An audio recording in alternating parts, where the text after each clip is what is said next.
So, a dice manufacturer out of China called Cusdie reached out to me the other day about actually testing some of his dice and reviewing them for him. And I told him if he sent me a few sets, I would throw them to the test and also look at the quality of them and talk to y'all a little bit about the quality of these dice. So, today I'm actually using a sugar mixture. I'm out of Epsom salts and I didn't have a chance to get to the store. So this is actually the first time I've used sugar, and let's see what we can get here. Now these are resin dice. They're actually hand casted in China. They're not made mass produced like Chessex dice or the other Euro dice. They're not made from plastic mold injection. These are all hand poured by resin. One side is ground off because it's an open face mold, and they laser etch the number into it, and so it's all poured by hand. So let's test the first one here. Let's see what we got. There we have a 9. So let's spin it again here. Let's float it around. We've got a 13 or a 5. Okay, a 7 that time, and a 20. And we have an 8. Alright, let's test this one here.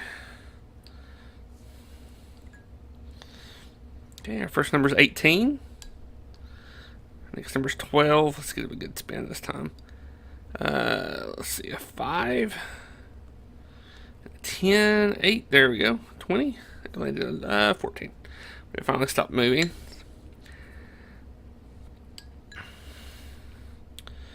First number is a 19. Now, I will say I do enjoy glitter dice. They're some of my favorite types of dice are glitter dice. A 9. 9 again.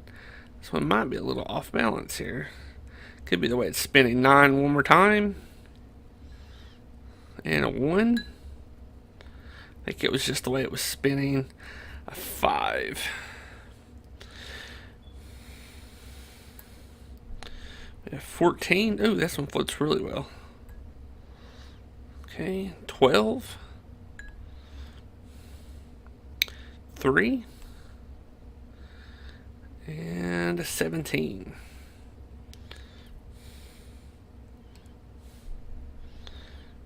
Okay. That number's, is it a 15? So far, these are looking pretty well balanced. Now, I want to talk a little bit about the manufacturing process in China. So, what they do, and actually, Cusdie has actually been putting pictures on their Facebook page of them producing these dice. Okay, that was a 10. What do we get on this one? A 5. So, they have these huge open face molds, and what they do, what I mean by an open face mold is these are silicone molds. And they take these molds and they fill them full of resin. They swirl the resin up in a cup. They just pour them in there and they let it cure. And then they pop them out. And there's this little guy that will grind down the face of the side that was open. And after that, he will take and sorry about my chair there, guys. He takes and puts it in a laser engraver, and they engrave the dice, the numbers that are missing on the dice, and then they end up putting them in a polishing machine. So, and they also do these the zinc dice that are made in the plant actually has they go through a little bit of a different process. They injection the zinc, and then from there they take and polish it. They cut it out, polish it. Then they pour the enamel into the open faces, and they bake that. Now, what I'm going to do, if you give me just a second to set back up, I will show you some more dice.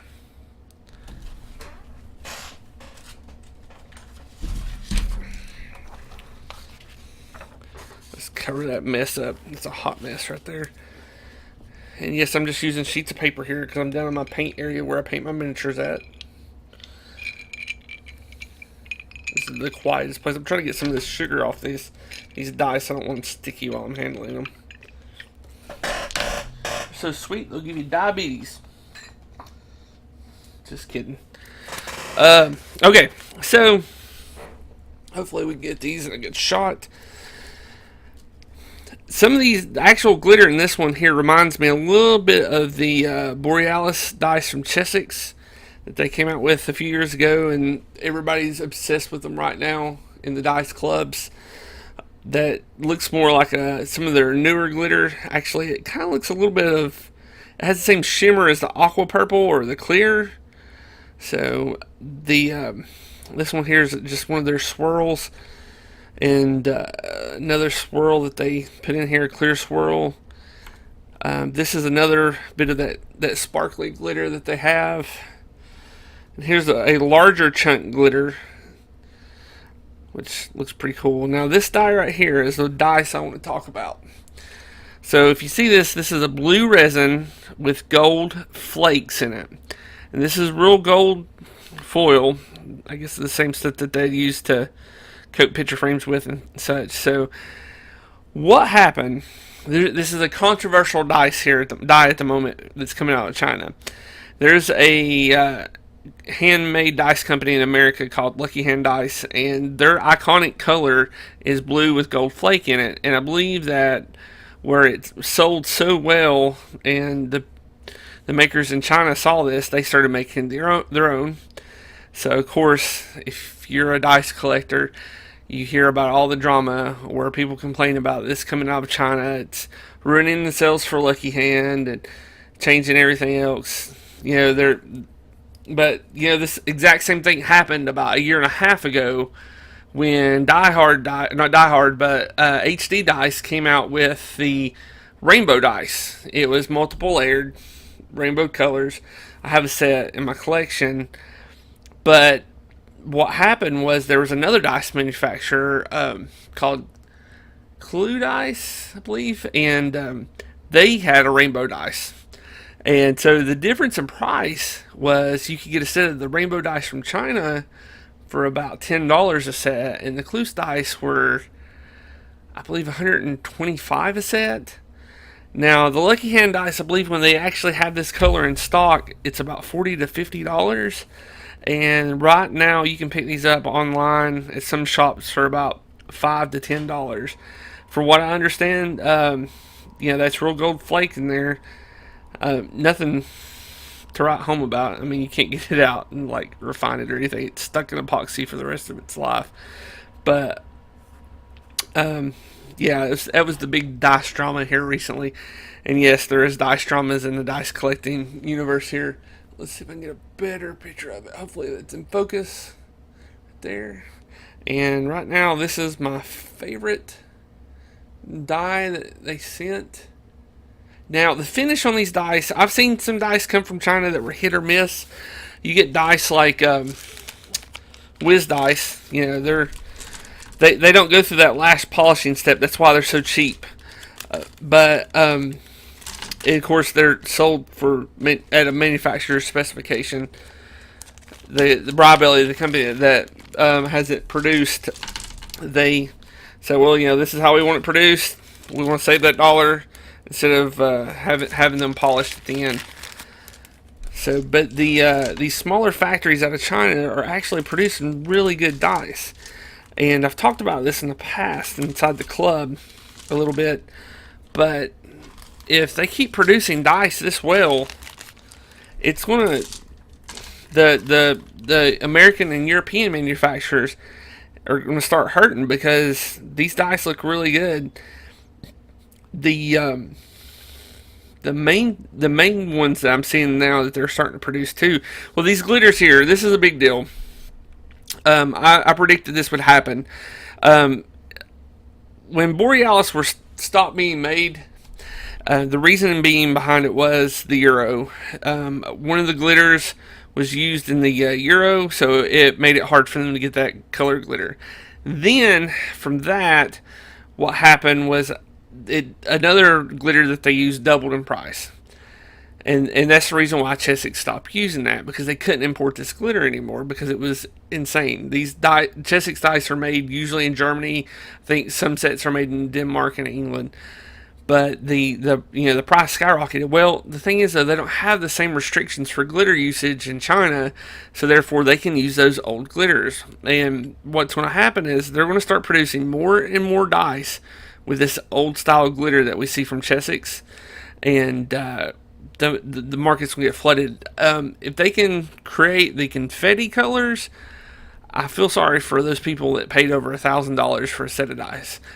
Yeah, the Cheswick's Borealis confettis. Google them, look them up. They're beautiful, but I would never pay $1,000 for a set of dice unless they were solid gold or platinum. That's just ridiculous for a set of plastic dice. But anyway, these look amazing, and these are really cool right here. I think these are now going to be my new favorite dice to bring to the table. Sometimes when I'm playing as a player, when I play as or on to play, but when I'm a DM, I usually use either Game Science, or I actually have a set of precision dice from Norse Foundry, and they're pretty good as well. I really enjoy those, but they don't give me that sense of suspense that a resin die does, or a plastic die. So, but they're really good and fair for when I use them. But again, you know, these are good dice. They look really well. They look like, yeah, they somewhat look like Cheswick's, just because this decatur here, you'll see that the numbering on it, um, the way this pattern is like Cheswick's. A lot of the other Chinese manufacturers actually have the numbers going from tip to the middle here, and I don't prefer that. I prefer this Cheswick style.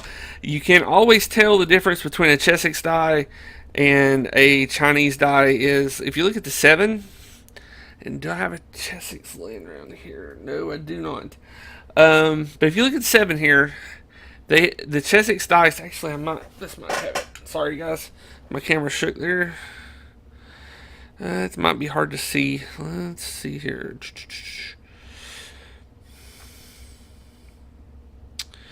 Well, if you look at the top part of the 7, there's not a little, I guess a flag is what it's called there. Let me see if I can find it on this die here. Let's see. Let me stand up so you can see this a little bit better.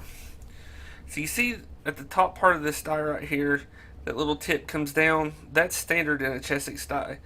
You can tell a die from a Cheswick's die from a Chinese die because of that actual lettering. If you look at this one here, that 7 is straight. They have the same number pattern and somewhat of the same font. It's just that 7 is different. And that's pretty much it. Would I play with these dice? Yes, I love these dice. They're beautiful, and I'm glad they're in my collection now. Am I just saying that because they give me free dice? No, because I would rate their dice just like any other dice company. If they're garbage, they're garbage. I would throw them away.